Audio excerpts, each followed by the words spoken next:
یعنی یہ شاید مولانا صاحب کے بارے میں انہوں نے بات کی ہے کہ کچھ شکلیں ایسی ہیں جو دھاندلی کے بغیر جیت نہیں سکتی، کچھ شکلیں ایسی ہیں جو دھاندلی کر کے بھی جیت نہیں سکتی.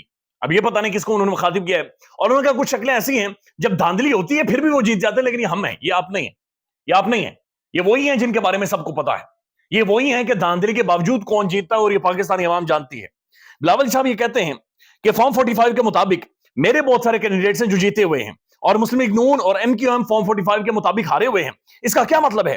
میں اپنے گھر کو جلا دوں؟ اس کا کیا مطلب ہے؟ میں پروٹیسٹ کروں؟ ظاہر ہے پروٹیسٹ ہی ہوتا ہے دنیا کے معاشروں میں، ڈیموکریسیز میں، جمہوریتوں میں پرامن احتجاج ہی ہوتے ہیں. بلاول صاحب کہہ رہے ہیں نہیں، احتجاج نہیں ہونا چاہیے، اس سے ملک میں آگ لگتی ہے. وہ کہتے ہیں کہ میرے پاس وہ حق نہیں ہے، میرے پاس وہ مینڈیٹ نہیں ہے، میرے پاس وہ حق نہیں ہے کہ میں خود کو وزیر اعظم کے لیے نامزد کر سکوں، یعنی ہمارے پاس وہ مینڈیٹ نہیں ہے. انہوں نے کہا کہ جناب مجھے یہ کہا گیا ہے، مشورہ دیا گیا کہ اس طرح کرتے ہیں کہ پہلے 3 سال ہمیں دے دیں، اب ہمیں دے دیں یعنی نون لیگ کو دے دیں، اور اگلے 2 سال آپ کو دے دیتے ہیں. یعنی کہ یہ ماسی کا بیڑا ہے نا، پہلے 3 سال کسی اور کو بنا دیں وہ مزے لیتا رہے، اور پھر اگلے 2 سال کسی اور کو بنا دیں وہ مزے لیتا رہے، اور پھر جب دونوں مدے مقابل آئیں گے تو کہے گا اس نے زیادہ مزے لیے میں نے کچھ نہیں کیا، یہ کہے گا اس نے زیادہ مزے لیے میں نے کچھ نہیں کیا. تو یہ ماسی کا بیڑا انہوں نے ایسا لگ رہا ہے فلمیں دیکھی ہیں، یہ فلمیں دیکھ کر فلموں سے متاثر ہو کر پولیٹکس کر رہے ہیں. انہیں حقیقی معنوں میں پولیٹکس کی سمجھ نہیں ہے. یہ لوگوں کو یہ سمجھتے ہیں کہ شاید ان کے ماتھوں پر کچھ اور لکھا ہوا ہے، یا پاکستانی عوام یہ گھاس کھاتی ہے، کیڑے مکوڑے کھاتے ہیں، یہ شاید مٹی چاٹتے ہیں، انہیں سمجھ نہیں ہے. یعنی 3 سال ایک لے لے 2 سال ایک لے، کیسے ہو سکتا ہے؟ دونوں کے مینیفیسٹوز ڈیفرنٹ ہیں، دونوں کی پریورٹیز ڈیفرنٹ ہیں، دونوں کی پولیٹکس ڈیفرنٹ ہے، آئیڈیالوجیز ڈیفرنٹ ہیں، سوچ ڈیفرنٹ ہے، کام کرنے کا طریقہ کار ڈیفرنٹ ہے، جو ہیومن کیپیسٹی ہے وہ ڈیفرنٹ ہے. لہذا 3 سال آپ لے لیں 2 سال آپ لے لیں، یعنی جیسے کہ یہ پتہ نہیں ریوڑیاں بانٹی جا رہی ہیں، اور 3 سال آپ لے لیں 2 سال آپ لے لیں. وہ کہتے ہیں کہ آپ کو یاد ہوگا کہ 1997 میں بھی داندلی ہوئی تھی. اب یہ 1997 نہیں 1970 کی انہوں نے بات چیت کی ہے، یعنی جب پاکستان میں وہ بنا تھا، ایک الائنس بنا تھا، اور اس کے بعد انہوں نے کہا کہ اس وقت داندلی ہوئی تھی اور آپ کو 9 ستارے یاد ہوں گے. آج بھی داندلی کا ذکر ہو رہا ہے. اگر آج بھی ایسا محسوس ہو رہا ہے کہ ایک جماعت ملک میں مارشل لا لگوانا چاہتی ہے، اگر جمہوریت کو کوئی خطرہ ہوا تو آپ لوگ میرے ساتھ وعدہ کرتے ہیں کہ آپ نکلیں گے. یعنی بلاول صاحب نے بھی گھنٹی بجائی ہے کہ مارشل لا لگ سکتا ہے. اس سے پہلے پیر پگاڑوں نے تقریر کرتے ہوئے باقاعدہ سے یہ کہا تھا کہ 1977 جیسے حالات بنائے جا رہے ہیں، بن رہے ہیں، اور بلاول صاحب بھی ابھی یہی بات چیت کر رہے ہیں کہ خدا نخواستہ ایسے حالات بن سکتے ہیں. اس کے بعد وہ کہتے ہیں کہ آئین بچانے کے لیے آپ ہمارے ساتھ باہر نکلیں گے، آئین بچانے کے لیے آئے ہمارے ساتھ بات چیت کریں اور ایک پراپر فورم پر ہم سارے مل کر چلیں. اس نے کہا، اس کے بعد وہ کہتے ہیں کہ مجھے سمجھ نہیں آتی کہ مولانا کیسے اتنی ڈیٹائی کے ساتھ جھوٹ بولتا ہے. ساتھ ساتھ وہ کہتے ہیں کہ جناب یہ جو پیر پگاڑوں ہیں ان پر بھی تنقید کی ہے کہ جناب وہ بھی جھوٹ بولتے ہیں، صرف میں سچ بولتا ہوں. انہوں نے کہا کہ جناب مجھے ہم صدر زرداری صاحب کو ہم نے صدر بنانا ہے، باقی وزارتیں شرطیں ہم نہیں لیں گے. یہ بلاول صاحب نے بڑا کلیئر کہہ دیا، لیکن اس کا مطلب یہ ہے کہ آئینی عہدے پیپلز پارٹی جس کے بارے میں بات چیت کی جا رہی ہے کہ جناب آئینی عہدے پر بیٹھ کر یہ کھچڑی کھائیں گے، اس کے لیے وہ مکمل طور پر تیاری کر چکے ہیں. اب یہ بڑا اہم ترین کالم ہے، یہ جاوید چودھری صاحب نے لکھا ہے، اور جاوید چودھری صاحب لکھتے نہیں ہیں.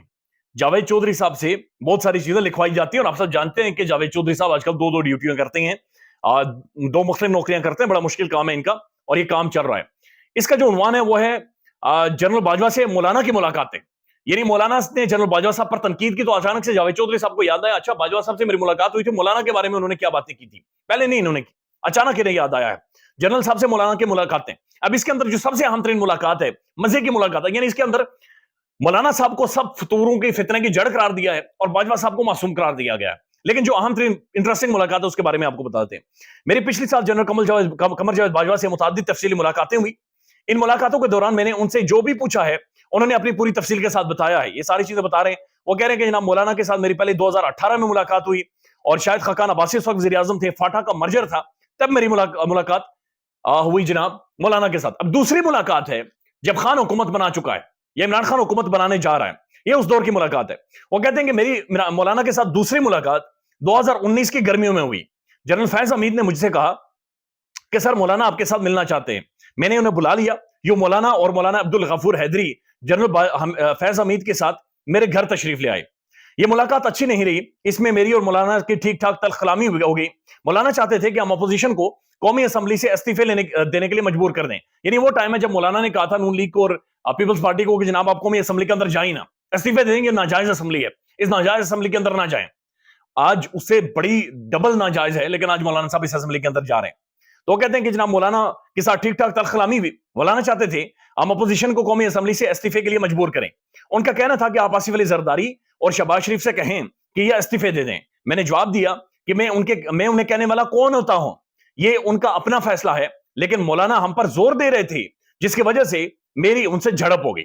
اب اس کے بعد بڑی انٹرسٹنگ بات ہے, مولانا کو یہ بھی اعتراض تھا کہ انہیں ڈی آئی خان سے ہرایا گیا تھا, جبکہ اصل صورتحال یہ تھی کہ علی امین گنڈا پور واقعی بہت مضبوط کینڈیڈیٹ تھا اور مولانا ان کے مقابلے میں نہیں جیت سکتے تھے. بہرحال جنرل فیض حمید نے درمیان میں آ کر ماحول ٹھنڈا کیا. میٹنگ کے آخر میں وہ کہتے ہیں کہ جنرل فیض حمید اور مولانا غفور حیدری کو باہر بھجوا دیا گیا. مولانا نے جنرل فیض حمید اور عبد الغفور حیدری کو باہر بھجوا دیا, ہم کمرے میں اکیلے رہ گئے, یعنی مولانا صاحب اور باجوہ صاحب اکیلے رہ گئے, دونوں تنہا رہ گئے ہیں. تو مولانا صاحب نے میرے گھٹنے پکڑ لیے, میں گھٹنے چھڑاتا رہا لیکن مولانا نے مجھے ہلنے نہیں دیا. اب خود ہی امیجن کریں کہ باجوہ صاحب گھٹنے چھڑا رہے ہیں, مولانا صاحب گھٹنے نہیں چھوڑ رہے, تو کیا زبردست سین ہوا ہوگا, یعنی کیسا ماحول ہوا ہوگا, باجوہ صاحب کیسے گھٹنے چھڑا رہے ہوں گے اور وہ چھوڑ نہیں رہے ہوں گے, تو کیا موومنٹ ہوئی ہوگی وہاں پہ. تو وہ کہتے ہیں میں گھٹنے چھڑاتا رہا لیکن مولانا نے میرے گھٹنے مجھے ہلنے نہیں دیا.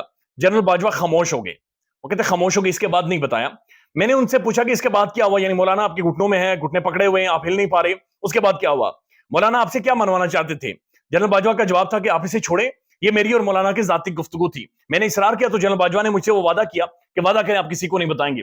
تو یہ بڑی ایک انٹرسٹنگ, باقی چیزیں بھی انہوں نے ڈسکس کی ہیں, لیکن یہ بڑی انٹرسٹنگ ملاقات کا انہوں نے ذکر کیا کہ جنرل باجوہ نے باجوہ صاحب کے مولانا صاحب نے گھٹنے پکڑے اور اس کے بعد وہ خاموش ہو جاتے ہیں اور آج تک کسی کو نہیں بتاتے کہ اس کے بعد کیا ہوا. خیال رکھیے گا اپنا. اللہ حافظ.